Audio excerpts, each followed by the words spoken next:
Hi everyone, and welcome back to another garden tour. If you didn't see my previous garden tour, I will have that one linked right here, where I literally walked you through my entire garden, showing you what I had growing, told you about some things that I planted that was hoping would come up. We'll talk about those things. And I just want to show you some other things that are developing our garden. We're not going to go through plant by plant like we did last time, because I'll just take way too long. We're just going to quickly run through my garden. I'll tell you some things that are working out and some things that are not. So let's get into it and see what's growing. So as you can see here, I've already done some of my harvesting. I picked some of my green beans already, and I picked some more of my Tabasco peppers. All the peppers that I picked last time, I have all of those laying out on my counter drying out, and I'm gonna make like Tabasco powder out of them, because like I said before, I really don't know what to do with my Tabasco peppers. So if you have any ideas, please let me know. But I'm gonna pick some of these Mexi Bells today. Oop! I just broke off the top of that plant. So you have to be careful with your plants, don't break them. I'm going to pull off some of these that are starting to change colors, and you can tell that like these, they're really little guys, and that's what these are supposed to be. It's just mini bell peppers. And yeah, they're cute and like ornamental, but you don't really get much out of them for cooking. I mean, you need several of them just to make any kind of meal. But I have a couple on this plant and a couple on the plant next to it. While we're here checking on all of our plants, let's talk about our tomatoes. My tomatoes about this time of year start petering out and start looking kind of dead. You can tell this one right here has a lot of like really yellow crispy leaves. Look at this plant here, same thing, it's really bad, yellow crispy leaves. But I am still getting fruit off of these. I have a big cluster of fruit right here that will be ready in just a couple of days. So I'm gonna let the tomatoes that are still on the plant run their course, try to get a couple more of them ripe, and then I'm actually going to rip out every one of my tomato plants, which hurts my heart every single year, but eventually things just stop producing, and that's just what you gotta do. So let's talk about seed saving really quickly. Remember, I told you last time that my herbs were pretty much at the end of what they were gonna do, and I was to the point where I was going to let them go to seed, where I could save them for seeds for next year. So this right here is my basil plant. And you see that all of these little flowers are starting to dry up. So the way I get the seeds off of my basil plant is I just take a bundle of those dried flowers and I just start rubbing it, and you can go through each individual one and open them up and make sure you get all the seeds out of it. But if you just start rubbing them around in your hand, they will break up enough where the seeds will start falling out. Do you see that right there? Do you see the black little specks? That is my basil seeds for next year. So pretty much any plant, if you let it run its entire life cycle, you're going to be able to get seeds from it. Some things are a lot easier than others, like tomatoes. They ripen on the vine and the seeds are contained inside of the fruit, so you can cut that tomato open, ferment the seeds out into like a glass of water or something, and just let them sit there for like 2 days or so, and that gel coating will come off of them, and then you can save those seeds. But things like this, you have to wait until they flower and the plant kind of runs its course, and then you're able to get your seeds out. Another thing that is super easy to save seeds from is peppers. I have a Poblano pepper over here that is the only pepper that my plant produced at all. So I let that Poblano pepper ripen up, and it's really red and pretty right now, but I'm gonna let it sit on the vine for a little bit longer to make sure that those seeds are really good and mature inside. And then I'm gonna take that Poblano pepper, save the seeds, and then make more Poblano plants next year, and hopefully they'll do better than this plant that I overwintered from last year. If you have never tried seed saving, you definitely should. It is a great way to curb the cost of gardening, because every year we have to start from scratch. If we haven't saved our seeds, we have nothing to put in the ground when a new season comes around. But if we have saved seeds throughout the year, we are already giving ourselves a jump start, and then we can spend our money on things that are a little bit more fun. Like, there are several varieties of tomatoes that I want to grow next year, but I don't want to spend money on the same varieties that I've been growing the last couple of years. So this year was actually the very first year that I saved seeds from my very own garden, and I'm so glad that I did that, because my seed collection is already growing so much, and that makes me so happy because that means that I'm going to be able to carry on things that were in my garden this year to next year pretty much for free. Another thing that is super easy to save seeds from that I have growing in my garden is my okra. I mean, right now my okra is only about a foot tall, but if you let your okra just stay on the plant until it dries up on the plant, you know, the okra pods, all you have to do is break that pod open and you have like 30 seeds per pod instead of spending $3 something on a new pack of seeds. Now, okra is open pollinated, so if you don't want your okra like cross pollinating, because I have like 5 different kinds of okra growing in my garden right now. If I don't want my okra to cross-pollinate with the other kinds that I have growing close to it, I'm going to have to cover up that bloom with like a little baggie or something like that to protect it from the pollinators and pollinate it myself with another bloom that was protected to make sure that I get the exact same strand that it was to begin with, if that makes any sense at all. So if a okra cross-pollinates with a different strand, the plant that you plant next year is not going to be that parent plant. It's going to be a little bit of that one kind of okra and a little bit of the okra that was beside it that pollinated with it. And so it's going to be kind of like a hybrid mix. Tomatoes are actually the same way. They are very easily cross-pollinated too. So if you put a little baggie or something over those blooms and protect that cluster and then wait until all those blooms open up and get pollinated, and actually tomatoes are self-pollinating, so all you have to do is like vibrate the plant and it will pollinate itself. So that is really, really easy to do. You just vibrate your plant a little bit or shake it as you go by and you've helped that tomato get pollinated. And I did not do that this year. I did not protect any of my blooms on my tomatoes because I wasn't even sure that the tomatoes I got were what they said they were anyways. But like I said, I saved the seeds. There's no reason not to. We're gonna see what we get next year. But if I start growing heirlooms that I really, really want to save that specific genetic makeup of that plant, then I'm going to cover my blooms and protect them from getting cross-pollinated and getting the genetics messed up.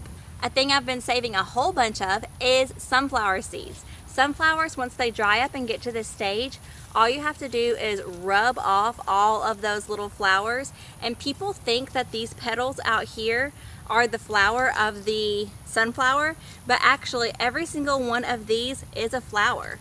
And once that gets pollinated, it makes a sunflower seed under there. So I could just pop the seeds out of this the way it is, but what I've been doing is hanging them in my garage, making sure they get really dried out, and then collecting the seeds from them. And I have gotten hundreds of seeds from my sunflowers, and I have plenty, so I'm gonna break this one apart and show you. See, like this one has really tiny black seeds to it. And these I literally just break up into my garden, and if I happen to get a sunflower from it, goody. If I don't, oh well. But this humongous sunflower tree beside me, it has put off so many blooms. I tried to count them one day and I stopped at 70 freaking blooms on this one sunflower tree. And I wish I would have written down the variety of this, but I saved the seeds so I can grow it again. Even if I don't know what exactly it is, I can still have sunflower trees in my garden for years to come if I just keep on saving my seeds. Another thing I wanted to show y'all were my green bean plants. This one right here is getting a little sun scalded because he's here on the end and everything, so he's kind of taking the brunt of it, and I didn't thin out this one, so my two plants are kind of choking each other out, and some of these leaves are just falling off, but that's fine because it's still putting on a lot of flowers and it's still giving me green beans. See the little baby green bean right here? I mean, this plant has all kinds of green beans just hidden all over it. And my green beans, I already picked them, but I like to pick them when they're about this size right here, maybe about 3 inches long, 3 to 4 inches, and then they're not getting really big seeds inside of them yet, and they're not so tough. So that's where I like to cut or pick my green beans, and I'm not getting like enough to make a meal on these plants yet, but in just a few weeks, when all of these other little flowers on here are ready to go and giving me beans, I'll be able to come out here and pick enough for a whole meal just off of my green bean plants.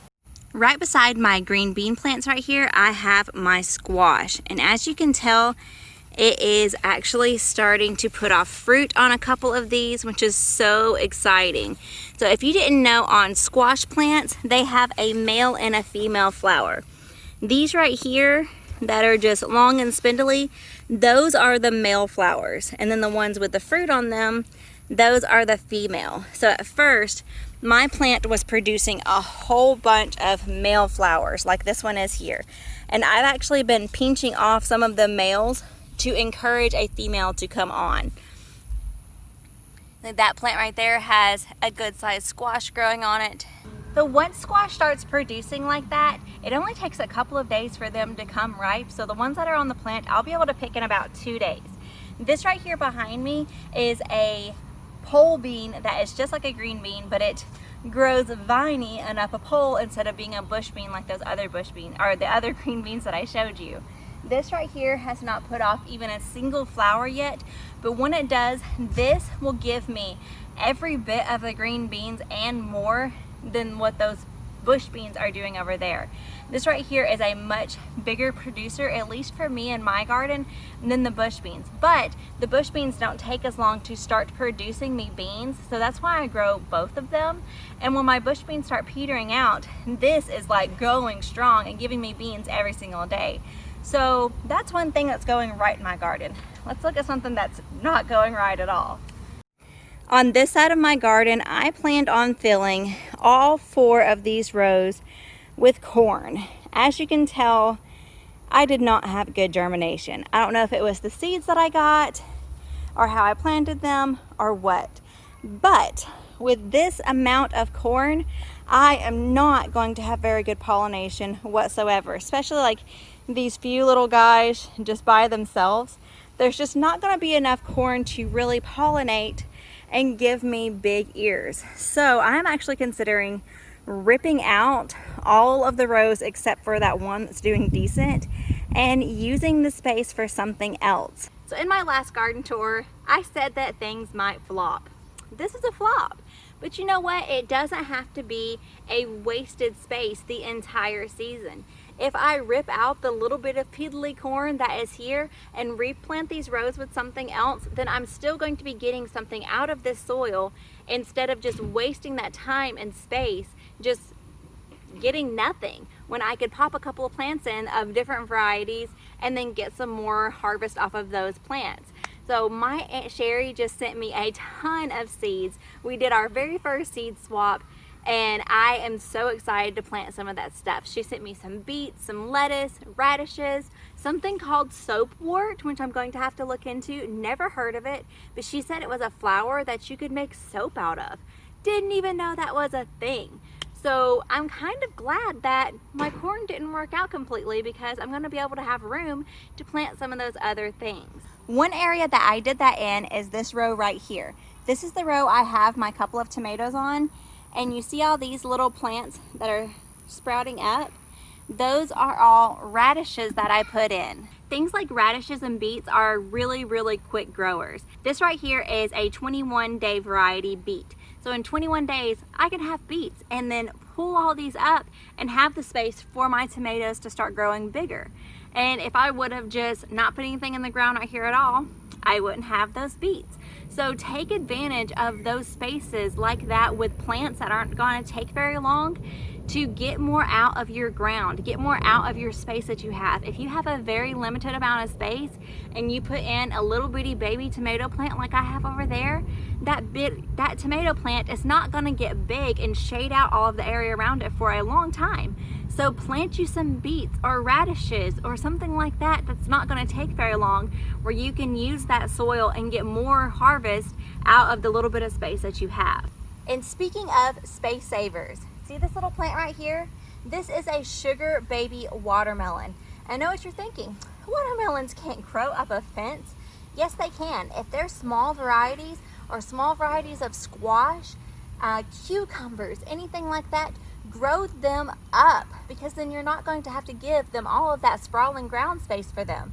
And if it's something that's going to be a little bit of a heavier fruit, all you have to do is find something to tie that fruit up where it's not so heavy on the vine, and then you're able to grow it on a trellis like this and not waste so much space.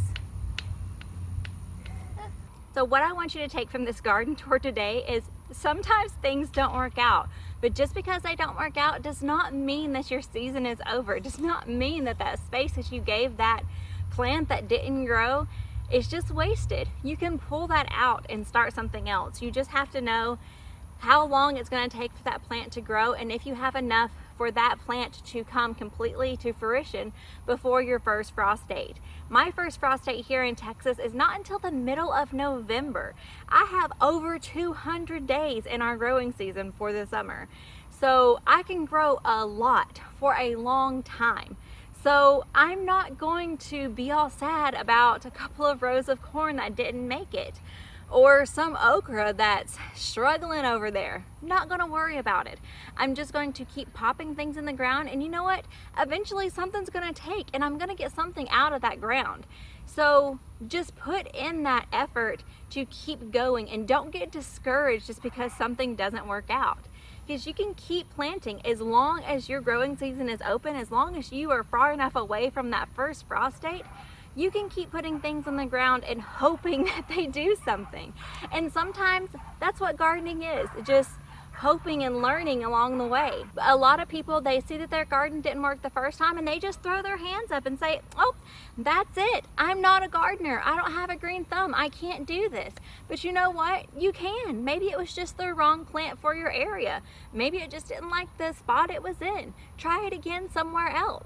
And don't give up on that soil, because that soil has so much more to give you if you just give it something to grow. I'm going to be thankful for the harvest that I did get today, even if my bell peppers are little bitty piddly things, even if I'm only getting a handful of green beans a day. I am so thankful for this handful of green beans, because I'm going to put this with a handful I got yesterday and a handful I'm going to get tomorrow, and then we're going to have enough for dinner. And you know what? That feeds my family, and that is the main point of this, is we're just trying to get enough food out of our garden to curb some of that grocery cost, where we don't have to spend so much money on things that were grown in such, I'm not going to say bad ways, but less healthy ways. I know that everything that comes out of this garden has not been touched by any kind of pesticide, no kind of artificial fertilizers, nothing like that. I know that everything that my hands touch in this garden, I grew. And it was because of me and my husband's hard work that it's even here in the first place. And it is so satisfying to go out in your garden and be like, oh, there's actually food waiting on me. So please go out there and try. Just try to grow something. Don't let yourself get discouraged, and just keep on going with your gardening journey to whatever extent that you're able to do it. But I hope that this video was helpful to some of y'all in some way. If y'all have any questions about things in my garden or how to save seeds of other things, if I actually know that information, I will try my best to share it with you. But I'm learning. Every single season is a big learning curve for me. But that's how we grow. So please leave me some of your questions down below in the comments. I will be happy to answer some of those. And I will see y'all in 1 month from now to see what else is going on in the garden. Maybe we'll be picking some okra. I'm hoping, because I cannot wait for some okra. But until next time, I'll see y'all later, guys. Bye.